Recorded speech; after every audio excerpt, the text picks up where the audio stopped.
Hi all. അപ്പം mid cap ഡോക്ടറിൻ്റെ weekly അനാലിസിലേക്ക് എല്ലാവർക്കും സ്വാഗതം. അപ്പോൾ കഴിഞ്ഞ ആഴ്ചത്തെ വീക്കിലി അനാലിസിസ് എല്ലാവരും ഓർക്കുന്നുണ്ട് എന്ന് വിചാരിക്കുന്നു. ഞാൻ പോസ്റ്റ് മാർക്കറ്റിലും ജസ്റ്റ് ഒന്ന് സൂചിപ്പിച്ചിരുന്നു. ഓക്കെ, നമ്മൾ കഴിഞ്ഞ പ്രാവശ്യം എവിടെയാണോ പറഞ്ഞത് അതിൻ്റെ മേലോട്ട് മാർക്കറ്റ് എവിടെയും പോയിട്ടില്ല. ശരിയല്ലേ പറഞ്ഞേ? കഴിഞ്ഞ പ്രാവശ്യം നമ്മൾ പറഞ്ഞത് എവിടെയാണ് പറഞ്ഞത്? മാർക്കറ്റ് ഈ ട്രെൻഡ് ലൈൻ, നമ്മൾ ഓൾറെഡി ട്രെൻഡ് ലൈൻ പഠിച്ചിട്ടുണ്ട്. ഈ ട്രെൻഡ് ലൈൻ ഒരു മാറ്റമില്ല. കഴിഞ്ഞ ഒരു മാസമായിട്ട് ഈ ട്രെൻഡ് ലൈനിന് താഴെയാണ് മിഡ് ക്യാപ്പ് ട്രേഡ് ചെയ്യുന്നത്. ഓക്കെ, കഴിഞ്ഞ ആഴ്ച നമ്മൾ പറഞ്ഞിരുന്നു. എത്ര പേർ ഓർക്കുന്നുണ്ടോ എന്ന് അറിയത്തില്ല, ജസ്റ്റ് കണ്ടു നോക്കിയാൽ മനസ്സിലാവും. നമ്മൾ ഈ ഗ്രീൻ ലൈൻ വരച്ചിട്ട് പറഞ്ഞിരുന്നു 12,570 മുകളിൽ, 12,570 മുകളിൽ, അതായത് ഈ ഗ്രീൻ ക്യാൻഡിലിന് മുകളിൽ എന്ന് ഒരു ഡേ ക്യാൻഡിൽ ക്ലോസിങ് കിട്ടുന്നോ അന്ന് മാത്രമേ മിഡ് ക്യാപ് നിഫ്റ്റി ഒരു ബുള്ളിഷ് മൊമെൻറ്റം കാണിക്കത്തുള്ളൂ. ഇല്ലെങ്കിൽ നേരെ മാർക്കറ്റ് തിരിച്ച് താഴോട്ട് വരും എന്ന് ഞാൻ പറഞ്ഞിരുന്നു, ക്ലിയറായിട്ട് പറഞ്ഞിരുന്നു. അങ്ങനെ മാർക്കറ്റ് സസ്റ്റെയിൻ ചെയ്യുന്നില്ല എന്നുണ്ടെങ്കിൽ 12,150 വരെ മാർക്കറ്റ് വരും എന്ന് ഞാൻ കഴിഞ്ഞ ദിവസം കഴിഞ്ഞ വീക്കിലെ അനാലിസിൽ ഞാൻ പറഞ്ഞിരുന്നു. എത്ര പേർ ഓർക്കുന്നുണ്ടോ എന്ന് എനിക്കറിയത്തില്ല. മാർക്കറ്റ് ഏകദേശം 12,170 റേഞ്ച് വരെ മാർക്കറ്റ് വന്നു. അതായത് നോക്കി അറിയാണ്ട് ഏകദേശം ഓൾമോസ്റ്റ് നമ്മൾ പറഞ്ഞ ടാർഗറ്റിൻ്റെ അവിടം വരെ തന്നെ എത്തി. ഓക്കെ, മാർക്കറ്റ് അങ്ങനെ. ഇനി എന്താണ് സംഭവിക്കാൻ പോകുന്നത് എന്നാണ് നമ്മൾ ഈ ആഴ്ച നമ്മൾ അനലൈസ് ചെയ്യുന്നത്. ഓക്കെ, അപ്പം നമ്മൾ ഈ മിഡ് ക്യാപ്പിൻ്റെ ചരിത്രം പരിശോധിച്ച് കഴിഞ്ഞാൽ നമ്മളൊരു കാര്യം ശ്രദ്ധിച്ച് നോക്കിയാൽ മനസ്സിലാകും. എന്നൊക്കെ ഇതിപ്പോൾ ഒരു നല്ല ഒരു റെഡ് ക്യാൻഡിലായി വീണേക്കുന്നത് ഇല്ലേ? നല്ലൊരു റെഡ് ക്യാൻഡിലാണ് വീണേക്കുന്നത്. നമുക്ക് ഫ്യൂച്ചറിനകത്ത് നോക്കിക്കഴിഞ്ഞാൽ അതിൻ്റെ വോളിയം നോക്കിക്കേ. അതിൻ്റെ വോളിയം ഏകദേശം നല്ല വോളിയം ഉണ്ട് ഇല്ലേ? പ്രീവിയസ് വോളിയത്തിനേക്കാളൊക്കെ കിടപിടിക്കുന്ന രീതിയിലുള്ള നല്ല ഹ്യൂജ് വോളിയം ഉണ്ട് ഈ സെല്ലിങ്ങിന് അല്ലേ? അപ്പം നമ്മൾ എന്താ മനസ്സിലാക്കണമെന്ന് പറഞ്ഞു കഴിഞ്ഞാൽ എപ്പോഴൊക്കെ മിഡ് ക്യാപ്പ് വീണിട്ടുണ്ടോ ഇതുപോലത്തെ ഈ സിമിലർ ക്യാൻഡിൽ എന്നൊക്കെ വീണിട്ടുണ്ടോ, ഓക്കെ, അതിൻ്റെ നെക്സ്റ്റ് ഡേ ഒരു റിക്കവറി ഉണ്ടായിട്ടുണ്ട് എന്നാണ് മിഡ് ക്യാപ്പിൻ്റെ ചരിത്രം നമ്മളെ പഠിപ്പിക്കുന്നത്. നമുക്ക് ശരിക്കും നോക്കാം.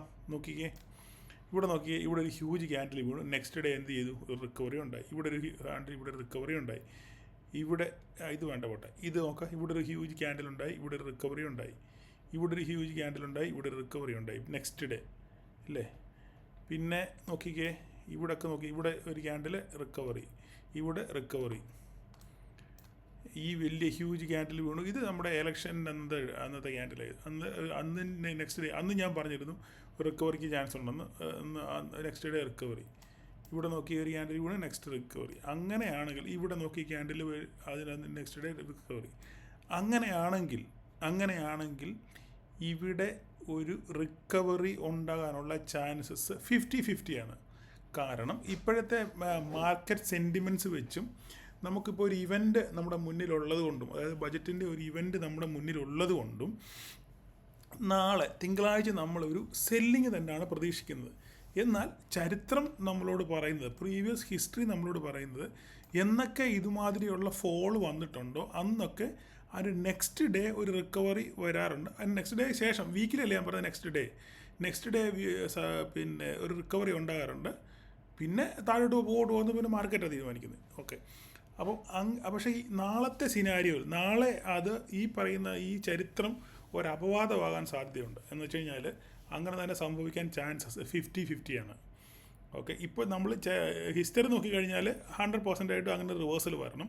പക്ഷേ ഇപ്പോഴത്തെ നമുക്കൊരു ഇവൻ്റ് നമ്മുടെ മുന്നിലുള്ളത് കൊണ്ടും മാർക്കറ്റിൽ ഭയങ്കരമായിട്ടുള്ള സെല്ലിംഗ് പ്രഷർ നിൽക്കുന്നത് കൊണ്ടും ഒരു പ്രോഫിറ്റ് ബുക്കിംഗ് മൂഡിലാണ് മാർക്കറ്റ് ഇപ്പോൾ നിൽക്കുന്നത്.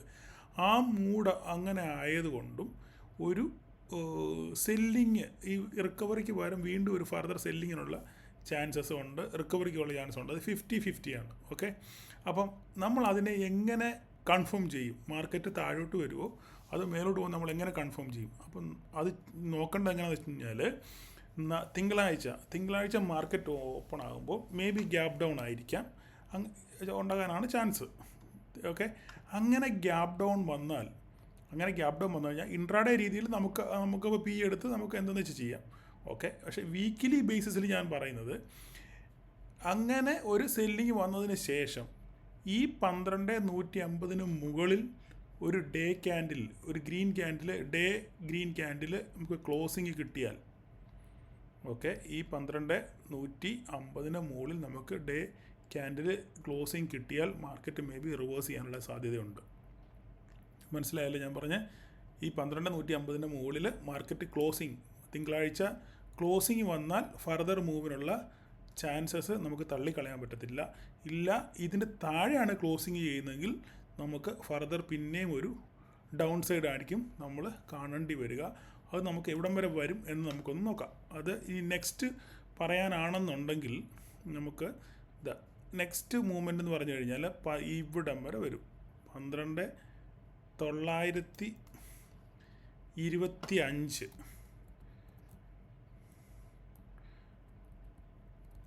12,925 വരെയുള്ള സാധ്യത നമുക്ക് തള്ളിക്കളയാൻ പറ്റത്തില്ല. 12,925 മാർക്ക് ചെയ്തിട്ടേക്കുക. 26 12,925 വരെ വരാനുള്ള സാധ്യത നമ്പർ 1. ഇനി ഇവിടുന്നും പൊട്ടി താഴോട്ട് വരികയാണെങ്കിൽ പിന്നെ നമുക്കൊരു സപ്പോർട്ടെന്ന് പറയാൻ കാണാനുള്ളത് 12,500 വരെയാണ്. 12,500. ഇത് വേണമെങ്കിൽ 11,781 കൂടെ വേണം നമുക്ക് വരച്ചിട്ടേക്കാം. അവിടെ ഒരു ചെറിയ സപ്പോർട്ട് നമ്മളിവിടെ കാണുന്നുണ്ട്. 12,770, 780 റേഞ്ച്.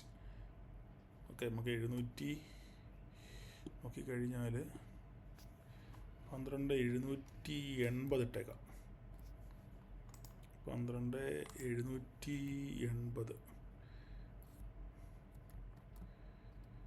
ഓക്കെ, 12,780 ഇട്ടേക്കാം. 12,780 റേഞ്ചിൽ വന്ന് സപ്പോർട്ട് എടുക്കാനുള്ള ചാൻസസ് വളരെ കൂടുതലാണ്. ഇവിടെയാണ് പോകുന്നത്. 12,780. ഓക്കെ, 12,780 അടുത്ത്.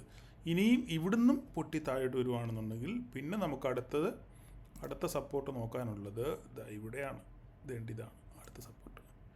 12,522. നമുക്കത് റൗണ്ട് ഫിഗർ ആക്കി 12,520 ആക്കാം. 12,520. 12,520. ഓക്കെ, 12,520. അപ്പോൾ ഇത്രയേ ഉള്ളൂ. ഇനി ഇതിൽ കൂടുതലായിട്ട് വരയ്ക്കാനില്ല. ഓക്കെ, അത് കഴിഞ്ഞ് ബാക്കി നമുക്ക് അന്നേരം ചിന്തിക്കാം. ഇതിന് 11,520 താഴെയൊന്നും പോകാനുള്ള സാധ്യത വളരെ വിരളമാണ്. ഓക്കെ, ഇവിടുന്ന് ഈ പോയിൻറ്റ്സിൽ നിന്ന് ഇവിടുന്ന് മാർക്കറ്റ് റീബൗണ്ട് ചെയ്യാനുള്ള സാധ്യത നമുക്ക് തള്ളിക്കളയാൻ പറ്റത്തില്ല. 11,520 വരെ മാക്സിമം വരാൻ സാധ്യതയുള്ളൂ. അവിടെ വരെ ഒന്നും വരുവാൻ തോന്നുന്നില്ല. എനിവേ 11,925 അല്ലെ 11,780 ആ റേഞ്ച് വരെയൊക്കെ മാർക്കറ്റ് വരാനുള്ള സാധ്യത നമുക്ക് തള്ളിക്കളയാനില്ല. ഇതും പൊട്ടിയാൽ മാത്രം 11,520 വന്നിരിക്കും. ഇതാണ് നമുക്ക് അടുത്ത ആഴ്ചത്തേക്കുള്ള ഒരു റേഞ്ച് എന്ന് പറയാനുള്ള സംഗതി. മിഡ് ക്യാപ്പിനകത്തിലെ റേഞ്ച് എന്ന് പറയാനുള്ളത് ഇതാണ് സാധ്യത. ഇനി ഇതിൻ്റെ ബാക്കി നമ്മുടെ സ്റ്റോക്കുകളൂടെ നോക്കണം. കഴിഞ്ഞ പ്രാവശ്യം നിങ്ങൾ എന്നെ സ്ഥിരമായിട്ട് കാണുന്നുണ്ടെങ്കിൽ നമ്മൾ ആ 5 സ്റ്റോക്കിൻ്റെ ഒരു അനാലിസിസ് നടത്താറുണ്ട്. അപ്പോൾ അതുകൂടെ വേണം നമുക്ക് നോക്കിയേക്കാം. ഞാൻ കഴിഞ്ഞ വീക്കിൽ പറഞ്ഞ കാര്യങ്ങളൊക്കെ തന്നെ വീണ്ടും അത് മാത്രമേ സംഭവിച്ചിട്ടുള്ളൂ. വേറെ ഒന്നും സംഭവിച്ചിട്ടില്ല. ഇതെല്ലാം ഇൻട്രാഡേ വരച്ച സംഭവങ്ങളാണ്. ഇത് നോക്കി ഞാൻ അന്ന് നേരത്തെ എൻ്റെ മാർക്കറ്റ് കാണുന്നവർക്കറിയാം, ഞാൻ ഇതൊരു ബേസ് ലൈൻ വരച്ചിട്ടായിരുന്നു കഴിഞ്ഞ 2 ആഴ്ചയ്ക്ക് മുന്നേ. ഈ ബേസ് ലൈൻ ക്രോസ് ചെയ്ത് മേലോട്ട് പോയെങ്കിൽ മാത്രമേ ഇന്ത്യ ഹോട്ടലിന് ഇനി ഒരു അപ്മൂവ്മെൻറ്റ് ഉണ്ടാവുകയുള്ളൂ എന്ന് ഞാൻ പറഞ്ഞിരുന്നു.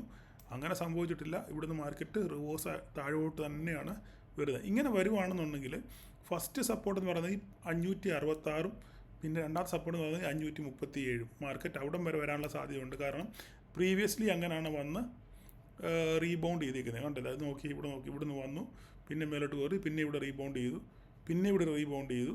അപ്പം ഇവിടെ നോക്കിക്കേ. ഇവിടെ നിങ്ങൾ പ്രൈസ് ആക്ഷൻ പഠിച്ചവർ പറയാൻ പറ്റുമോ?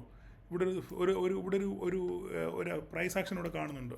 ആർക്കെങ്കിലും പറയാൻ പറ്റുമോ എന്താ പ്രൈസ് ആക്ഷൻ എന്ന്? ഇത് കണ്ടിട്ട് നിങ്ങൾ നോക്കി എന്താ തോന്നുന്നത്? നോക്ക്, കണ്ടോ? ഇവിടെ ഒരു ഹെഡ് ആൻഡ് ഷോൾഡർ വന്നിട്ടുണ്ട്. കണ്ടോ?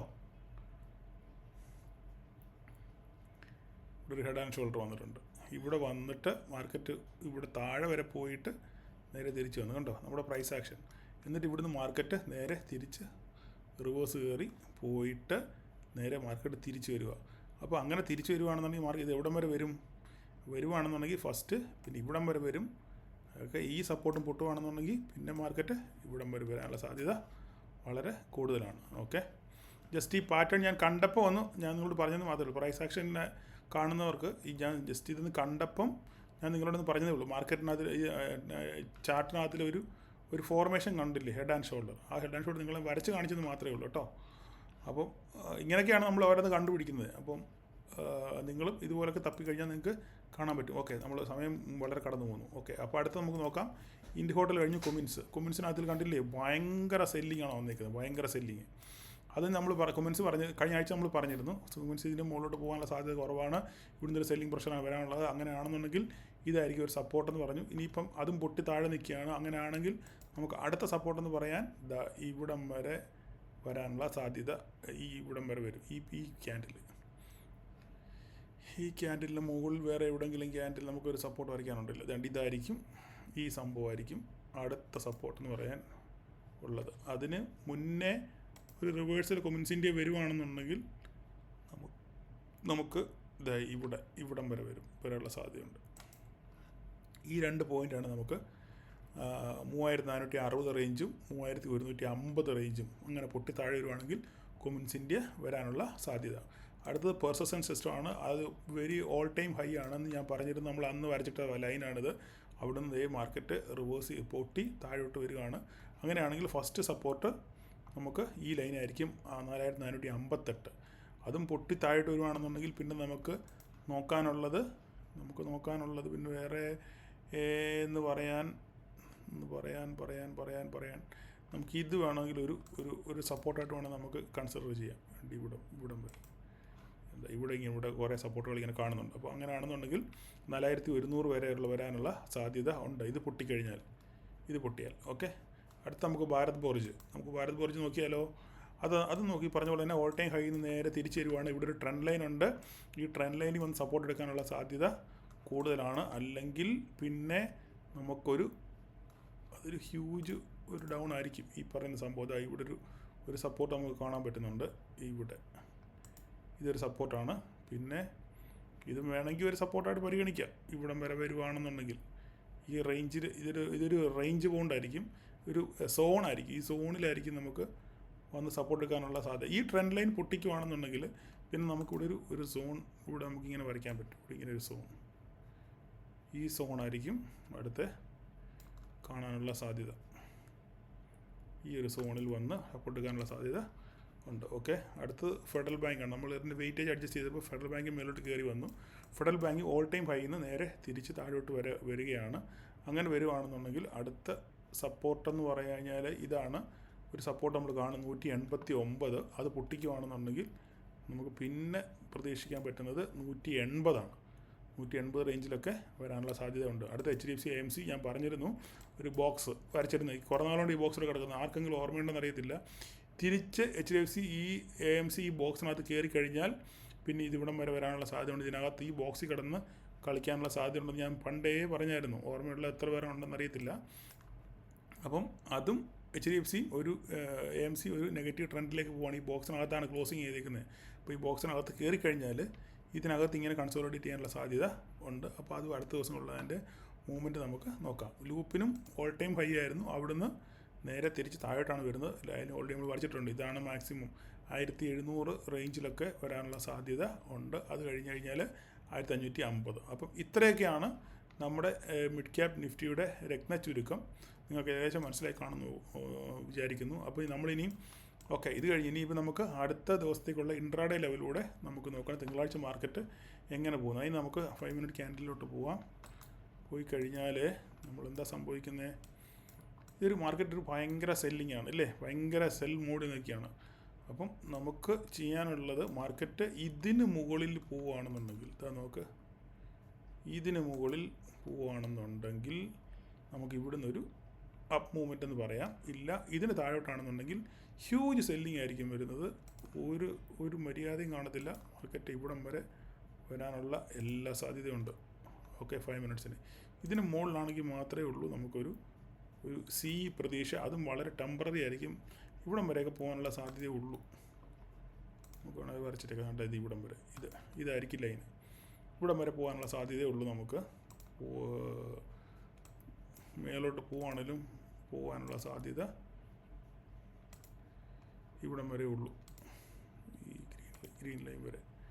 ഓക്കെ, ഇല്ലെങ്കിൽ ഇതിനകത്ത് ഓപ്പൺ ചെയ്യുകയാണെങ്കിൽ മാർക്കറ്റ് എന്തായാലും തിങ്കളാഴ്ച ഞാനൊരു ഗ്യാപ് ഡൗൺ തന്നെയാണ് പ്രതീക്ഷിക്കുന്നത്. ഗ്യാപ് ഡൗൺ സസ്റ്റെയിൻ ചെയ്യുന്നില്ലെങ്കിൽ നേരെ ഫോള് 11,925 വരെ നമുക്ക് കിട്ടാനുള്ള സാധ്യത എല്ലാം ഉണ്ട്. ഞാൻ ഇന്ന് നമ്മുടെ ഗ്രൂപ്പിൽ ഒരു വോയിസ് ഇട്ടായിരുന്നു, നമുക്ക് നെഗറ്റീവിലാണെങ്കിൽ നമുക്ക് എന്താ ചെയ്യാൻ പറ്റുന്നത്. നെഗറ്റീവ് ട്രെൻഡ് ആണ്, മൊമെൻറ്റം നമ്മുടെ പ്രീ മാർക്കറ്റിൽ നെഗറ്റീവ് ഓപ്പണിംഗ് ആണെന്നുണ്ടെങ്കിൽ, അങ്ങനെയുള്ള ഒരു സെറ്റപ്പ് ആണെന്നുണ്ടെങ്കിൽ നമുക്ക് AMO ഇട്ട് തന്നെ ഒരു PE നമുക്ക് പിന്നെ AMO തന്നെ ഇടാം. ഇട്ട് കഴിഞ്ഞാൽ അന്നത്തെ ആ മാക്സിമം ഹൈ ആയിരിക്കണം, ഫസ്റ്റ് ക്യാൻഡിൽ ഹൈ ആയിരിക്കണം നമ്മുടെ സ്റ്റോപ്പ് ലോസ്. ആ സ്റ്റോപ്പ് ലോസ് വെച്ചുകൊണ്ട് വേണമെങ്കിൽ നമുക്ക് ട്രേഡ് വിടാം. പക്ഷേങ്കിൽ പെട്ടെന്ന് തന്നെ എക്സിറ്റ് ആണ്, കാരണം എക്സ്പയറി ഡേ ആണ്.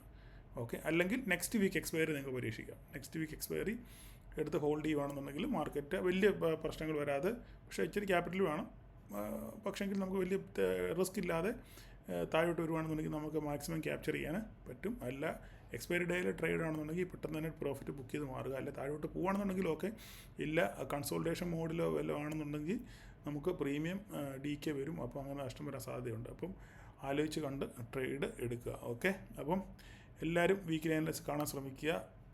ഓക്കെ, അതുപോലെ നമ്മുടെ പ്രൈസ് ആക്ഷൻ്റെ രണ്ടാമത്തെ പിന്നെ പാർട്ടും റിലീസ് ചെയ്തിട്ടുണ്ട്, അതും എല്ലാവരും കാണാൻ ശ്രമിക്കുക. ഓക്കെ, അപ്പം താങ്ക് യു ഓൾ.